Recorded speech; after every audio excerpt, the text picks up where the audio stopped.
So let's stay in with the 2002-03 season. This was the third shirt that year. It was only worn twice, away at West Brom and Blackburn. But the name on the back is sure is a player that will bring a weary smile and many memories, I'm sure. Kevin Horlock. Plenty, yeah. I'll still keep in touch with him now and again, Kevin. He's just a great lad. What a character. What a left foot. I mean... Yeah, probably underrated a little bit, Very Kevin. much underrated, yeah. In fact, I always say, whenever people are taking penalties on television and they're left-footed, I'm always suspect about a left-footer taking penalties. For some reason, I don't know why. I would pick him first to take my penalties every time. He had this incredible left foot, and as I say, a great character. In 3 tiers of English football, he played for City, scored in 3 different divisions. Yeah. What memory jumps out of Kevin? I'm sure there's some that you can say, and I'm sure there's some. A lot I can't, probably, yeah, but one definitely was on Millennium morning. We trained at Main Road. We must have a game coming up, so it's like Millennium morning. We've all arrived at the ground, waiting for the players to go in. Kevin Horlock walked in with a pint of vodka in his hand and proceeded to finish off the vodka.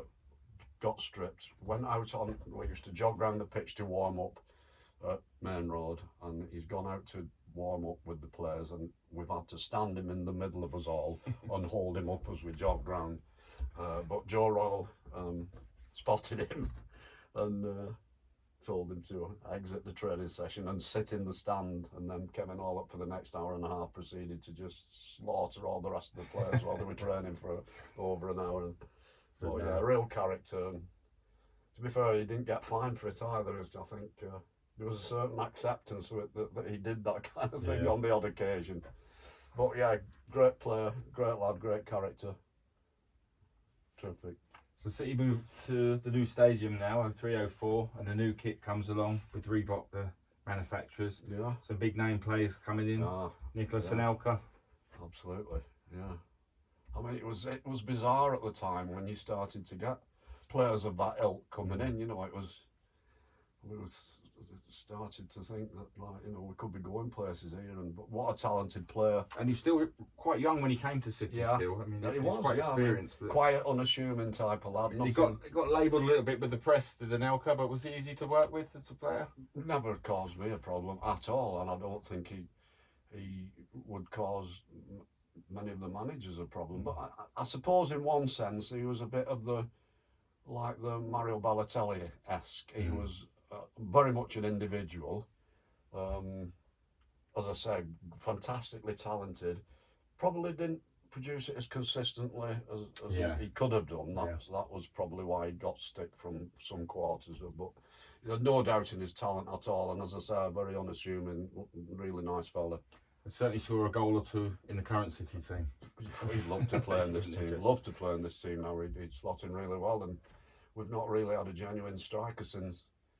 Well, we've got Jesus, of course, but since like Aguero left, but he would have slotted in brilliantly. That should change next season with the Alfie's lad coming in. Be interesting to see. What a phenomenal asset he could be. I mean, it just completes the whole package, doesn't it? Yeah, I think so. I think he'd take us to the next level with it. I know there's always a settling in period when players come to the Premier League, but I mean, people forget his age as well. He's so young. He could be here for years. Absolutely. I mean, if he carries on in the same ilk that he's produced so far in his short career, then it's we're in for more treats, I think. Phenomenal. So same season, 03-04, Caesars travelled to White Hart Lane in an FA Cup replay. 3-0 down. Star player Anelka's off injured. Joey Barton gets himself sent off at half time. This fella's in goal as an emergency loan. Probably not many people remember that name, but we quite easily could have been 4-5 down if it weren't for this fella, and maybe not be talking about that game. How many did you actually play for us, Arnie? Just the two cup games. 2 cup games, yeah. So after all the effort of coming back. Yeah. It was the save early on in the second half, wasn't it? That they would have gone 4-0. Yes. Yeah. Then it would have been all over then for sure. It was kind of a double save, wasn't it, from Payet's free kick and fantastic. Probably most endearing memory of that game was the half time. Yeah. As you said, Joey Barton had been sent off just on half time, and Elker had gone off injured, so we're down the main striker. And I think with the previous 5 or 6 or 7 results before that game, I hadn't been too clever. Yeah. And I think Kevin Keegan was under a bit of pressure at the time. And we went in the dressing room, all the players sat down waiting for him to do his usual talk. And he must have been like shell shocked or something. But I think the pressure or everything and the 3-0 down business, Joey getting sent off and Elkins, it was just a desperate situation as far as in his own mind was concerned. And Sure. He was a bit. It was a bit frozen, I think, at the time, which isn't like him. He could. So there was no magical speech from Keegan to come out second half. Not from him, but from his assistant Arthur Cox, who's a very experienced man in football, who knows the game inside out. And Kevin always used to say to me, Arthur Cox is the only man he ever trusted in his career in football, and he came and delivered what turned out to be the most well. Obviously, it worked. It was the most phenomenal comeback for me in the normal time as well. 90 minutes. John Macken got the winner late on, and true City style, we went out the next typical round. So you mentioned Joey Barton there. I mean, he obviously splits opinion among City players. This is still that season shirt, but this is UEFA Cup shirt season. I don't remember. The UEFA said that no lines could go through the numbers on the shirts that season, hence the reason the box. But how did you find working with Joey? I mean, we all know the stories with him. Joey, I mean, I've knocked about socially with him on a few occasions, and he was great 99.9% of the time in the dressing room or in the club. I can always remember when the club wanted somebody to come do a presentation and none of the players would go. Right. Joey would always volunteer himself for us, so he helped out in that way for definite.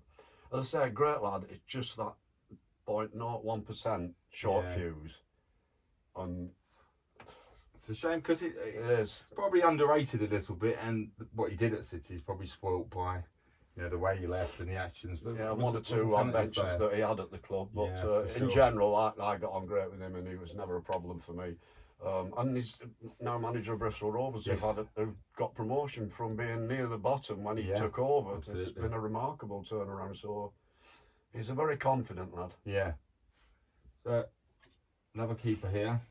Big David James came in. What are your memories of David at City? Or what are the memories of that game? The one I refer to against Middlesbrough, last game of the season. Yeah, we needed to win. Strikers on the bench, or at least one. Middlesbrough needed to draw to get in Europe. We needed to win, and Stuart Pearce had an outfield shirt for David James. So did you knew? I knew about it for probably 4 or 5 games before the actual event. Oh, wow. He had it in his mind that if the opportunity arose, he would use that particular strategy. And in the last game of the season against Middlesbrough, it's late on, we're only drawing, we need to win to get in Europe.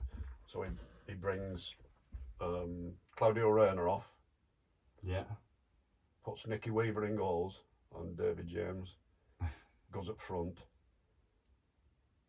And he caused absolute mayhem in the last 10 minutes. He nearly severed somebody's leg at one tackle, but it's such a big presence, such a strong big presence, and in fact it was probably down to him that we got the penalty. Yeah.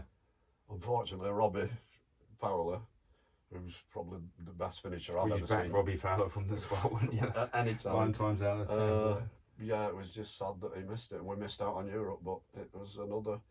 I think it was a very brave decision by Stuart Pearce. Yeah. Because a lot of he gets slaughtered a little bit for it now. Yeah. Well, Steve Wigley, the coach who was with Stuart Pearce at the time, didn't want him to do it. When he first heard about it, like weeks before the actual event, I think I overheard him say, you can't do that. And what Stuart stuck to his own convictions. And if Fowler slots that penalty in, this discussion would be very different, absolutely, wouldn't it? Remember that afternoon, the genius that is Stuart Would have been the greatest substitution of all time, probably. So this is the last time City had a home kit for more than 2 seasons, 04 to 06. Thomas Cook. Reebok. Sylvain Diston.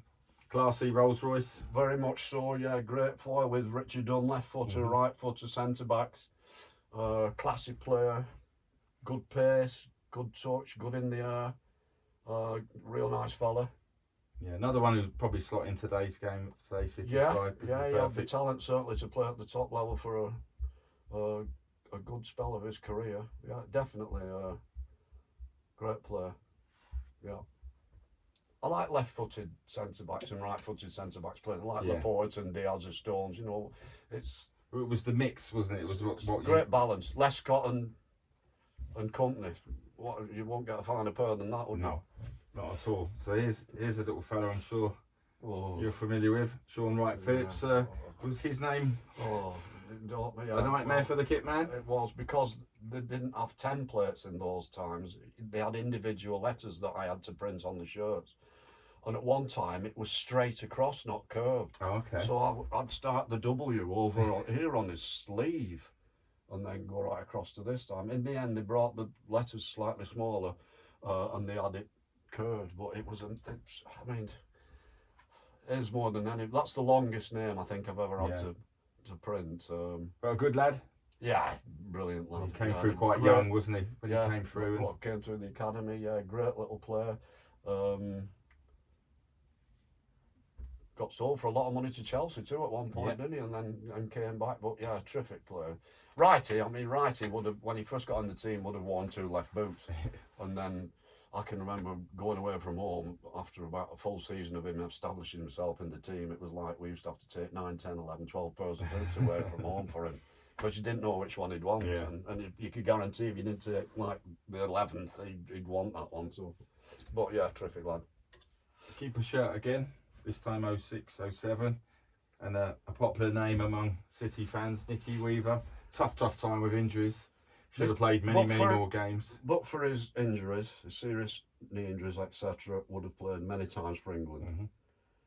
Mm-hmm. I can always remember Andy Morrison saying to me he's the best keeper he's ever seen in his career. And as I say, but for the injuries, he would have gone on to have the most great physique for a keeper, Les, as well. Fantastic physique, great temperament.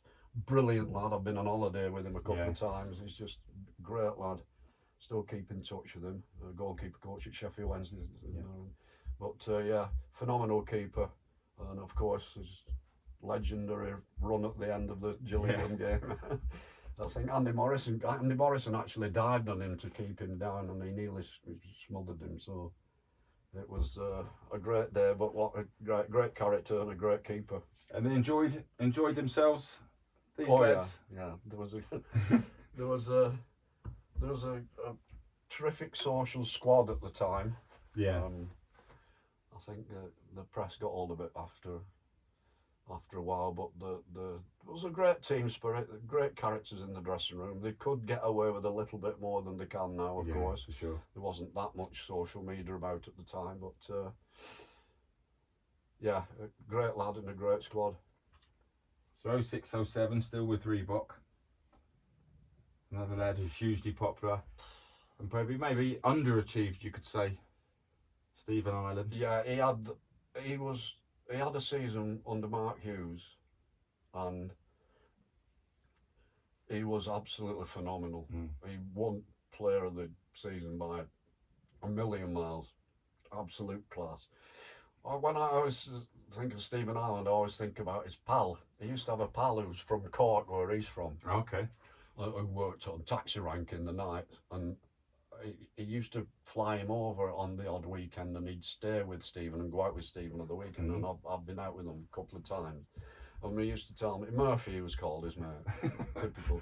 And he said he was in the middle of Cork one day, and this lad Murphy saw his father go into the bank.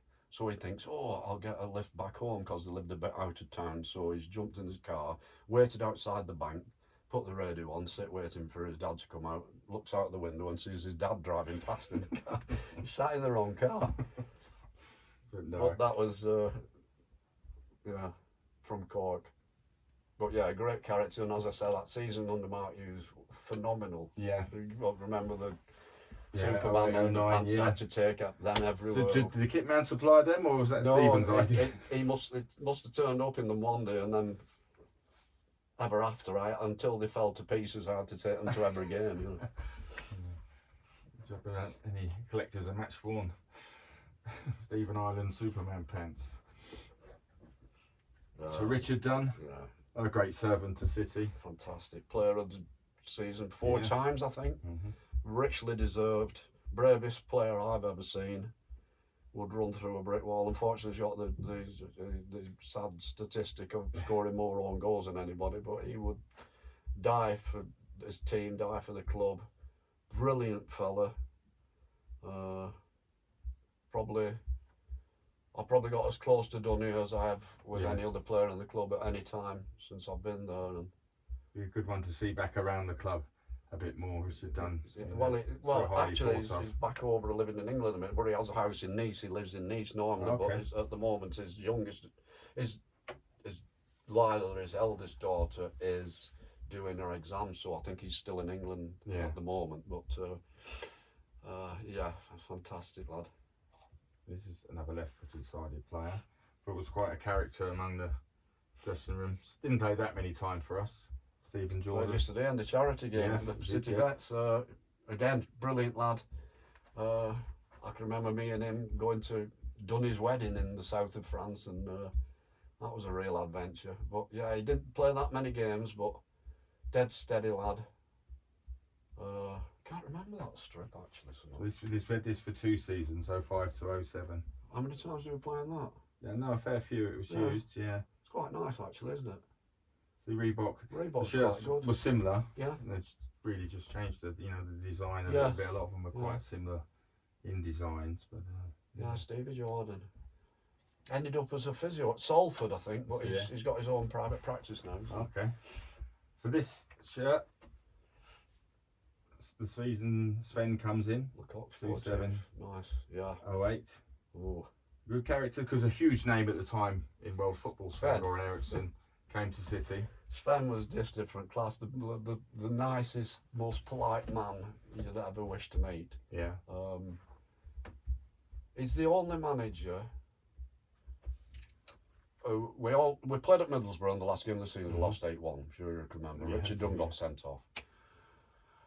Lano scored the best goal of the game. Anyway, we knew Sven was getting sacked because Taksin Shinawatra had already said that he was. So it's the only time I've ever seen in my career a player stand up in the dressing room after a game at the end of the season, and Dunny said, it's been an absolute privilege and pleasure to work with you this season, to Sven, in front of all the players and staff. It's been an absolute pleasure and privilege to have played for you this season. We're devastated that you're leaving, but we wish you all the best for the future, and thanks for everything. So he left a good impression. He's only there a season. He was the most. He would talk to the laundry woman exactly the same as he would to the chairman. Yeah. He was just the most charming man. I'm not saying he was tactically. I don't think he ever took a coaching session. I don't think he was tactically brilliant on the football side, but everybody just loved him. He could. Hans Back, his assistant, used to say to me, he said they could go in a restaurant in Manchester and it'd be empty, and in 10 minutes it'd be full. And there'd be like gorgeous models giving Sven this. If you're ever in London, just give me a ring. He had the charm. It's a real charming. He had this aura about him, and that lovely fella. So Mika Richards, quite a character. First time I saw Mika Richards was in the youth team. I think that was at the new stadium, and I was sat with somebody in the stand, and he was playing centre back, and I said, "Who's that centre back there?" He said, "Well, that's Mika Richards. He's only like 16 or whatever." And he was like, I've never seen anybody leap and head a ball like. I always thought centre back was his best position. We had a great season under Sven at centre half. Yeah, 07-08. He was. He stripped off. He never did any weights, and when he stripped off, you'd think he'd been painted. He was that defined and incredible physique and a great athlete. And suffered late his career, so quite young, but he had a lot of muscular problems. Yes, he did later. He hardly played for Villa at the end when he went to Villa, but great lad, fantastic athlete, fantastic. Sven's season, we brought in a few signings. Sort of 5 or 6 signings came in for the opening day at West Ham. I think they're all signed quite late into Giovanni being one of them, the Brazilian. Well, we did. I think he signed about 7 players in about 3 weeks. Yeah. So we go to West Ham, the first game of the season, in this kit.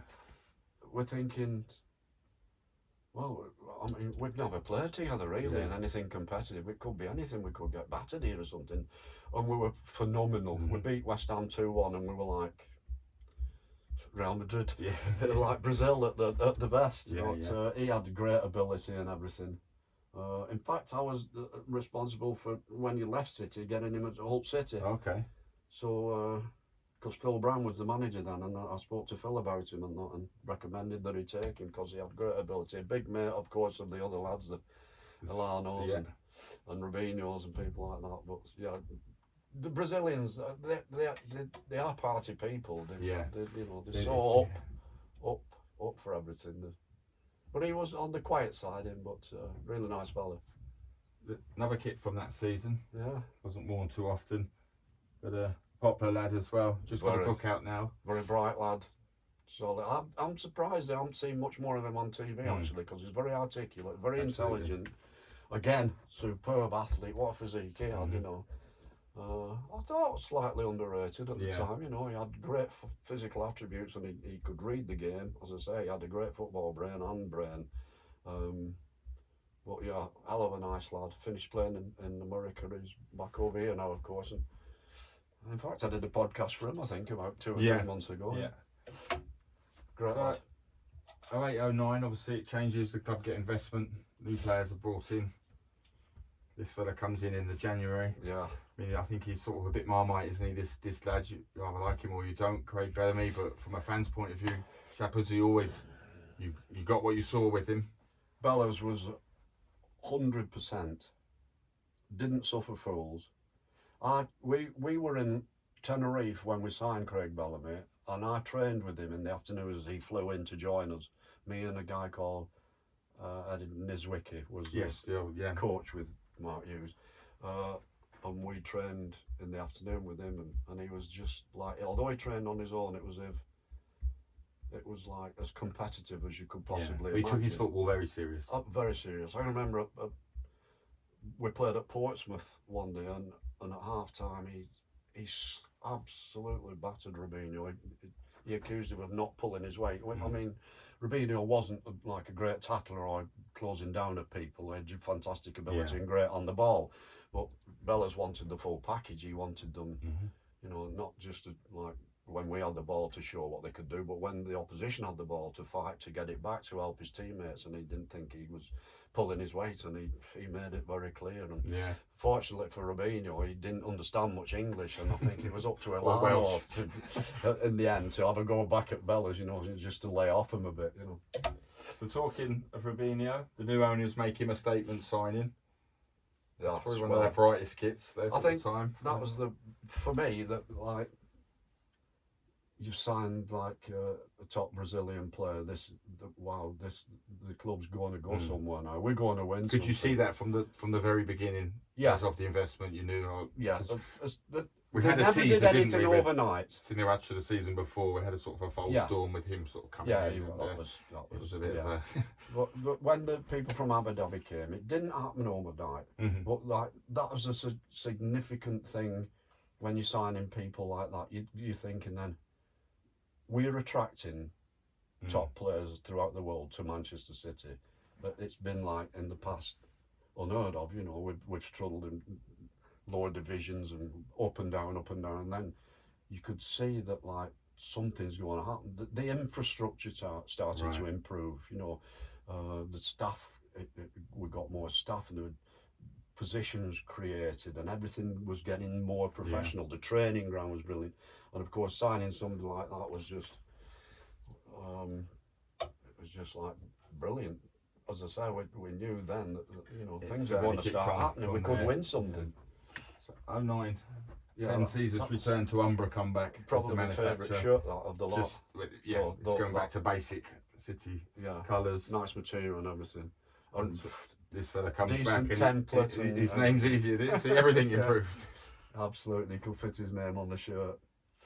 Yeah, Wrighty did brilliant for City. Again, he finished in America, didn't he? I think he finished. Yeah, he did. Phoenix, I think he was playing for, but he's back in London, I think, now, and I think he still does 1 or 2 bits for the club. But yeah, Fantastic little player. So this fella comes in the season before Les wore 33 his first season, but took up the number 4. Just typifies everything the new era City, this man. Came as a midfield player. I mean, centre-back was always his best position. I used to say to him, keep playing at centre-back, he's miles you, because he wanted to play in midfield. But, I mean, he was a leader, inspired the team. Did look up to him, they respected him. He was the one in the dressing room where he would get them all together in a circle with about 40 seconds to go before they went out for the match. Do the team talk, do the inspirational talk. He was so pumped up. If you ever see film footage of him in the tunnel just before the game, he was pumped up, and that's what he did to everybody else. It just spread through the team. That team that won the league in 2012, they had an incredible team spirit. They would have died for each other, apart from having obviously a lot of talent as well. But he was a one off him. Great leader, great player. So that 10-11 seasons finish up at Wembley, the semi-final against Man United. This fella's shirt from that game.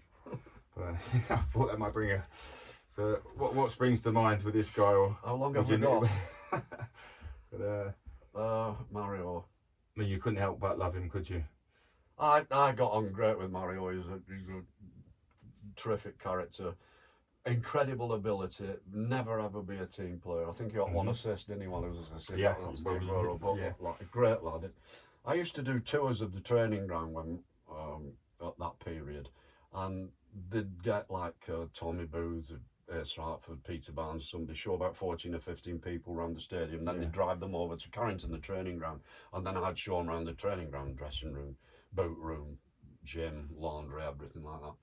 And it was the week after Mario had left. I'd got this party, gone into the dressing room. I said, this is Mario's locker. And on either side of his locker were 2 empty lockers, because nobody changed next to him, because he was that unpredictable. They didn't know what he was going to do. They were all scared of him. So I said, this is Mario's locker. I opened his locker door and about 30 parking tickets fell out. And a wage slip.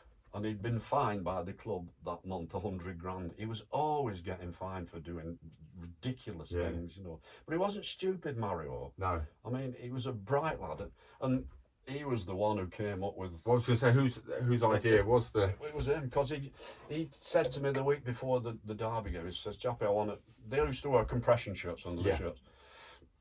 There were no long sleeve shirts then, they were all short sleeve shirts. So he said, I want to have something printed on my compression shirt. If I score, I want to...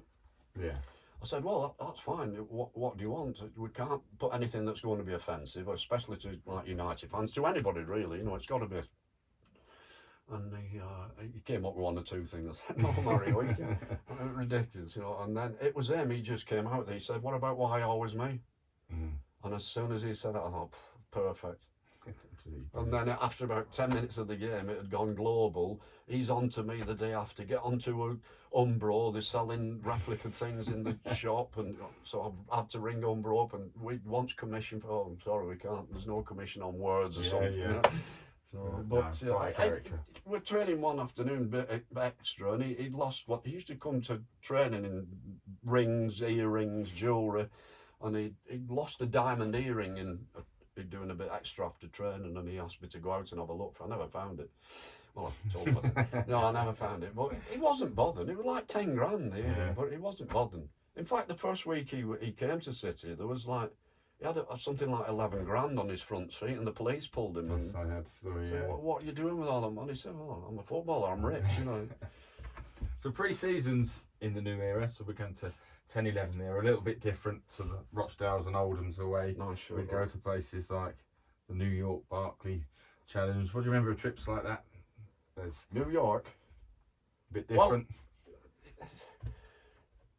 Well, it sounds glamorous, but for me, it wasn't that glamorous, because they were like training twice a day, and there's matches, and it's not as though you're going sightseeing. You're working, you're getting the kit sorted, you're getting the kit washed, you're laundered, getting it back to the players, and cleaning all the boots. And so I personally was, when we go on pre-season tours and post-season tours and mid-season tours even, it's limited to what I can do, but I just love from America. It looks, like you say, it looks glamorous, but there's a lot more work involved.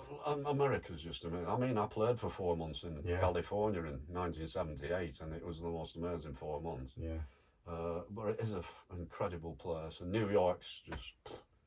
In fact, when we were in that trip, I bumped into an ex-player who was seeing some medical specialist in America, Italian guy. Gardino, what's he called? Maurizio Galdino. Gardino, yeah. It was a great lad. He didn't try and sell you a car, did he? He was a great lad, him, and he was in New York seeing some medical guy at the time, so I had a coffee with him one afternoon. But yeah, America's a fantastic place. So 11-12 season comes. This shirt will now always be remembered for that season, that goal. Carlos Tevez from that season, who had an indifferent season, we could say, with the fallout with Mancini, and obviously then coming back to play a part in this. But where was Les Chapman that afternoon, the QPR game, Les? Where were you as that goal? Well, there was no room on the bench for me, because Mr. Mancini there were that many hangers on who took up all the seats that day. Okay. So I watched the game in the warm-up area, where the players warm up, in the players' lounge, and in the dressing room, because there was TVs in each, so I was flitting in and out. And you can imagine when we're 2-1 down, I'm like going from one room to the other, like, you know, the tension was awful. And then when Dzeko equalised, I was in the players' warm-up room, and then I went into the dressing room to watch it. I probably ran up the tunnel, then back into the dressing room, and then, of course, the Aguero moment. So I've shot up the tunnel. What stands out for me more than anything that day is film footage of that day, when you see the fans in the crowd from one incredibly extreme emotion to another one. Very similar to last week as well. Well, yeah, to probably a greater extent than the Aston Villa last game. Sure. I mean, it was just, you couldn't write. I mean, it'll never, ever happen again. There's no blueprint, as a fan, for them emotions. You go to football, you don't know what you're going to get. Yeah, as I said, the faces on the fans. And the 2-1 down, and then when Dzeko scored, the slight change in the and then the euphoria, of course, of the Aguero moment. As I say, it'll never ever be repeated. That it was just the most amazing. But him, for me, yeah, I liked Tevez. He was great. But as a television, all the stuff for television one, for me, impacting a game, the best player I've seen at City. Wow. Phenomenal player. His attitude was But he always seems to have a hunger about him, which a lot of South American players do. He always seems you knew what you're going to get with Carl. Amazing goal scorer. I mean, you could argue that, like, you've got your David Silvas and your Aguero and your companies of people like with fantastic ability and brilliant to watch. He carried that team for 2 years. I used to ask one or two of the other players, and they always, Tevez has carried us for 2 years. His performances and his goals, unbelievable. And why the manager fell out with him, I will never ever know. Because he probably kept him in a job for 2 years. He was just unbelievable player. So this was our away kit that season. Well, we used 3 kits. That style was only carried over from the season before and was worn just once in 11-12 season. I think the Umbro kit's possibly, the Umbro and the Nike kits are probably. Yeah, Umbro will always be the kit for me. But Julian Lescott, because they stopped doing the long sleeve shirts.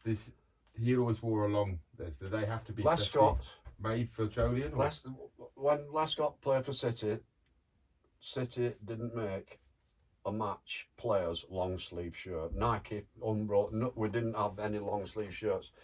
So whatever shirt you saw Lescott playing in, I had to buy from the shop. Okay. Replicas. All Lescott shirts are replicas. Match worn replicas. Because he wouldn't play in a short sleeve shirt. He had to have a long sleeve shirt, and they were all replicas. Unfortunately, Lescott was one of the players who very rarely swapped his shirt, so I didn't have to keep going to the shop every week. So yeah, that was the story with Lescott. Again, great foil with Richard Dunn, good player. Yeah. So what about this fella? Oh, fantastic goal. Great keeper for City. Amazing.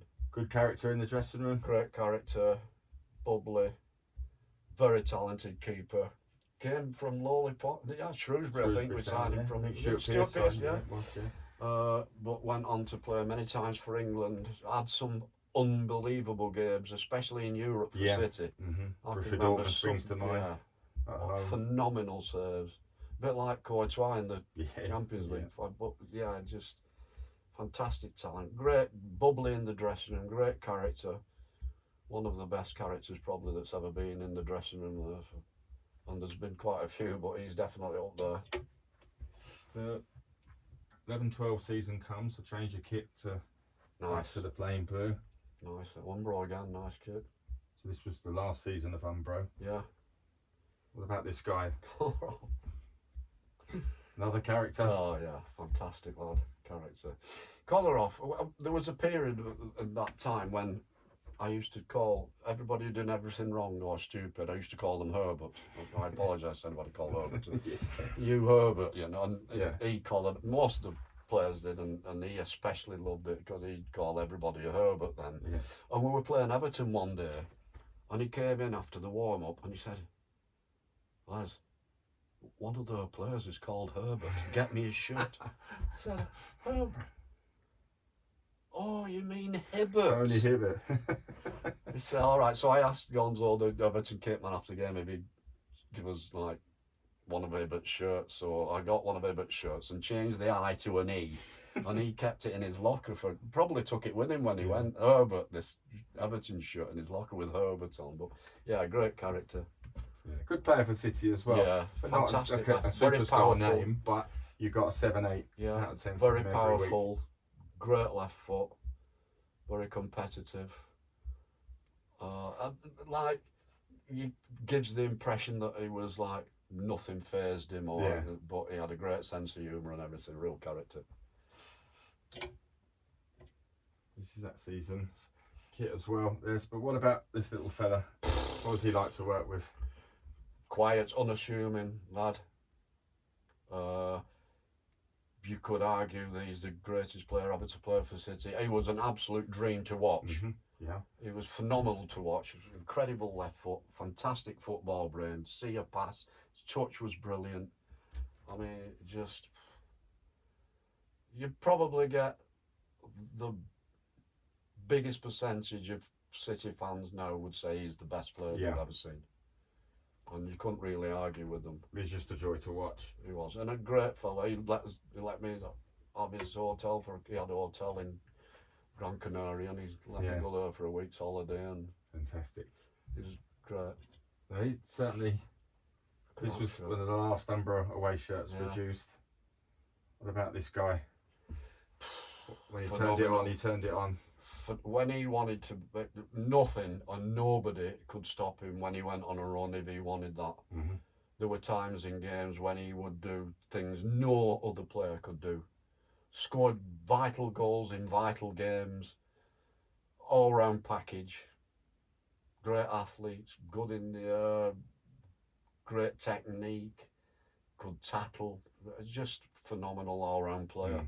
Were they different? There's characters, the Yayas, the very David Silvas. You go through the years and you talk about players, and there always brings a weary smile and stuff. But do these have that side to them as well? These they're all different characters. Yeah, they're all different. And I always remember an old manager of mine once, John McGrath, saying, "To have a good team is like having a good soup. You need lots of different ingredients." And that team around that time had all the ingredients you could possibly think of, but it's just gelled so well together.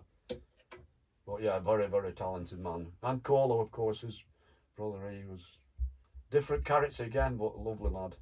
So your final season, Les, is, I'm right in saying it's 13-14 season? Pellegrini job, yeah. We win the league with Pellegrini. Yeah. With another good team, just kept going towards the end of the season. So again, we were out to it at one stage that season. But what about this guy? What can you say about him? Just the most amazing goal scorer. Real character.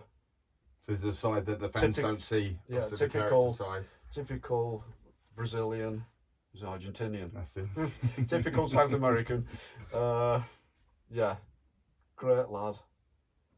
Absolutely. Very much in the Tevez style, you know. Yeah. in and around the box, lethal. They seem to have a hunger. Yeah. About them, don't Always be in the right place at the right time. Yeah. Lethal finisher, great striker, good in the air for his size. Mm-hmm. Yeah. And what a phenomenal, as I say, what a phenomenal goal scorer. Just amazing. What a fantastic job he did for the club. Absolutely. Just a tragedy how it all ended. Yeah, and so quick. Yeah, but yeah, another one.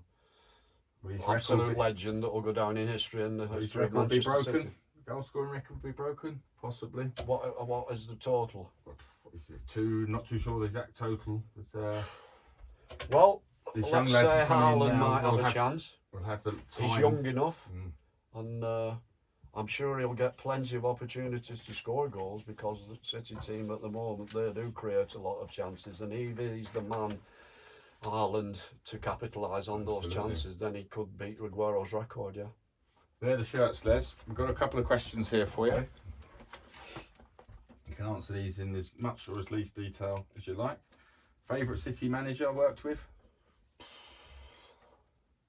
It'd be difficult to name one particular one. I'd probably like to say, like Peter Reid, who took me there, Brian Horton, Joe Royle, Sven.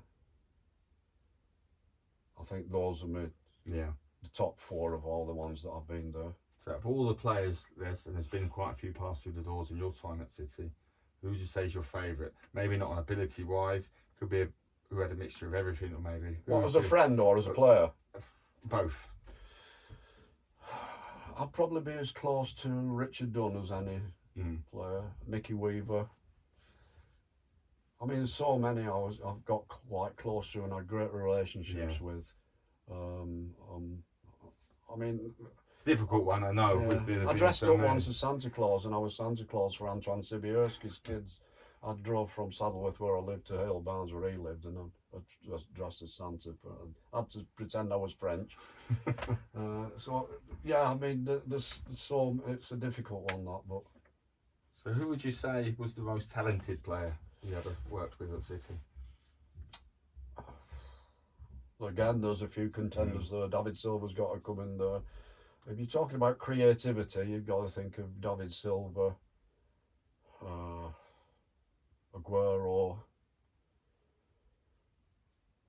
I would probably have to say on ability-wise, and of course Tevez, who I think had the biggest impact in games. Those three probably. So what about a favourite fixture? There's what jumps out at you straight away. Might be a silly question. Gillingham, QPR, which is 23 years ago. Tottenham. Gillingham. You know, there's so many games blend into one another, but there's games that there's a special event that happens, and the Aguero moment, the cup, the FA Cup comeback at Tottenham. Different games with different meanings, aren't they? The Gillingham, of course. I mean, that started it all. That was a massive game in the history of Manchester City. Gillingham in that Wembley final. We hadn't have won. No. None of this would have happened. No, it doesn't bear thinking. No. Or it wouldn't have happened for... Well, it might never have happened. Yeah.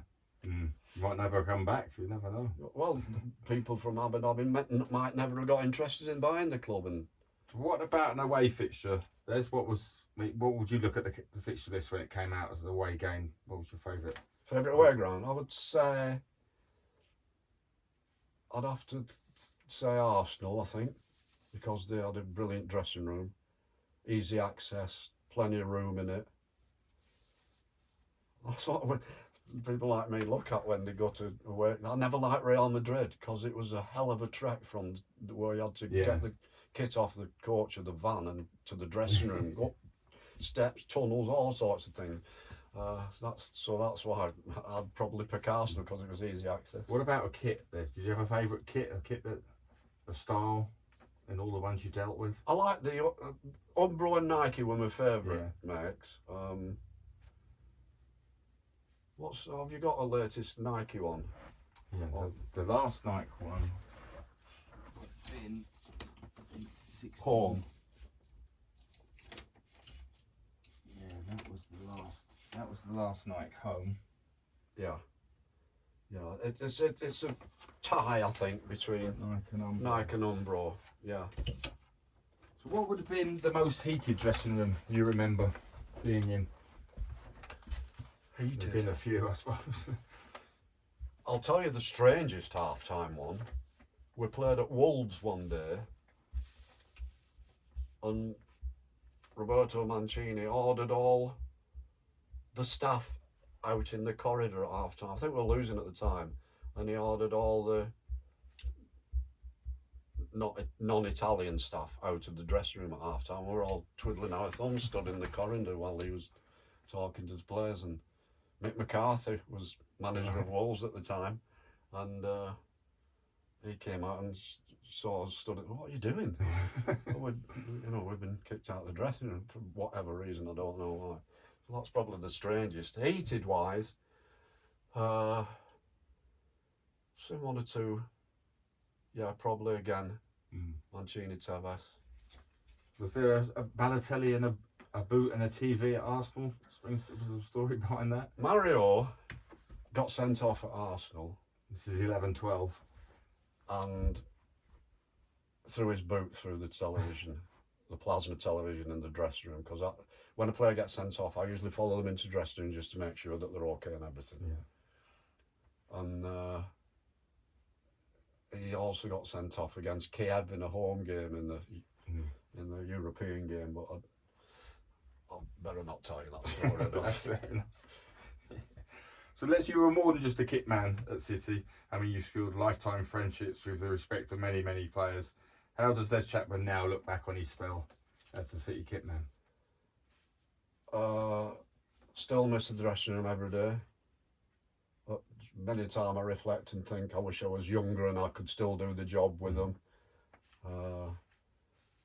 I suppose at the time you take things for granted and you don't appreciate what's happening at the time.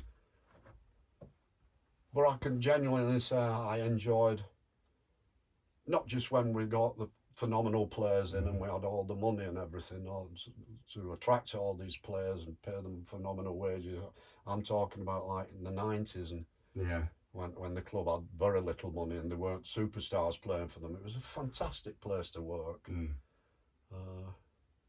And I've got some great memories from a lot of times from there and made a lot of friends and travelled the world, of course. I mean, I don't think I would have.